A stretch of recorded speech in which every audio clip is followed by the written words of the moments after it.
Hello friends, आज हम समझेंगे इम्पीचमेंट के बारे में, मतलब महाभियोग के बारे में हम आज डिस्कस करेंगे कि महाभियोग क्या होता है, उसकी प्रोसेस क्या होती है। तो इम्पीचमेंट जो है, महाभियोग जो है, वो एक ऐसी प्रोसेस है जिसके थ्रू जो है president of India, chief justice of India and supreme court के अदर जजेस को इस प्रोसेस के थ्रू हटाया जाता है। अब इस प्रोसेस को कैसे शुरू किया जाता है? इस प्रोसेस को जो है वो चाहे लोकसभा हो या राज्यसभा दोनों ही ला सकती है। मान लेते हैं कि लोकसभा इस प्रस्ताव को लेकर आती है, तो उस प्रस्ताव को लाने के लिए लोकसभा के 1/4 मेंबर जो है वो उनकी कंसेंट होनी जरूरी है। मतलब जो प्रस्ताव जो लाया जाएगा, जो प्रपोजल लाया जाएगा लोकसभा के अंदर प्रेसिडेंट को हटाने के लिए, जो महाभियोग का जो प्रस्ताव लाया जाएगा उसके ऊपर 1/4 मेंबर का एग्री होना जरूरी है। मतलब उनकी सहमति होनी जरूरी है, उनके साइन होना जरूरी है उसके ऊपर, प्रस्ताव के ऊपर। अगर 1/4 मेंबर उस प्रपोजल को पास कर देते हैं तो उसके बाद वो प्रपोजल जो है वो लोकसभा के अंदर रखा जाता है।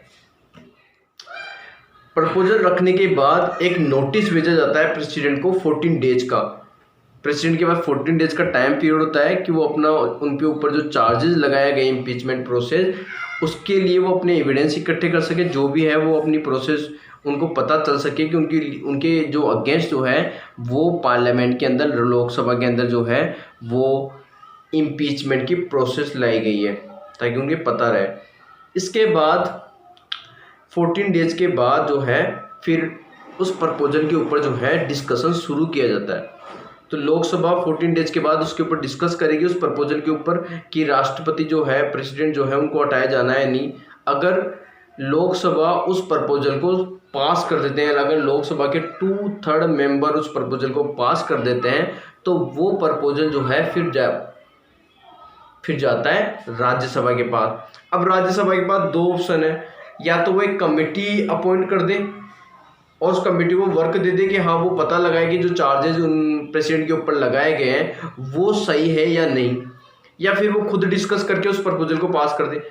मान लो राज्यसभा ने कमेटी अपॉइंट कर दी, ऑर्गेनाइज कर दी, कमेटी जो है चार्जेस को सही माना और उसकी रिपोर्ट, जो कमेटी जो है रिपोर्ट जो है वो राज्यसभा में पेश कर दी, और राज्यसभा ने उस कमेटी की रिपोर्ट के आधार पे जो है प्रेसिडेंट के प्रपोजल को, इम्पीचमेंट के जो प्रपोजल आया था उनके पास, उसको पास कर दिया।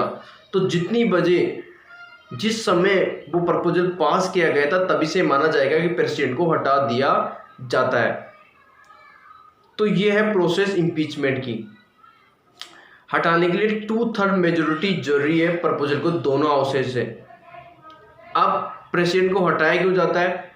प्रेसिडेंट को उनके समय से पहले हटाया जाता है अगर वो कॉन्स्टिट्यूशन के अकॉर्डिंग वर्क नहीं करते हैं। तो अगर पार्लियामेंट को लगता है कि जो प्रेसिडेंट है, प्रेसिडेंट ऑफ इंडिया जो है, वो कॉन्स्टिट्यूशन के अकॉर्डिंग नहीं चल रहे हैं, उसके अकॉर्डिंग वर्क नहीं कर रहे हैं, तो ऐसी कंडीशन में हमारी जो पार्लियामेंट है, संसद, वो प्रेसिडेंट को हटा सकती है, या मुख्य न्यायाधीश को हटा सकती है, या सुप्रीम कोर्ट के अन्य जजों को हटा सकती है। तो ये पावर है हमारी पार्लियामेंट, संसद के पास, लोकसभा और राज्यसभा के पास।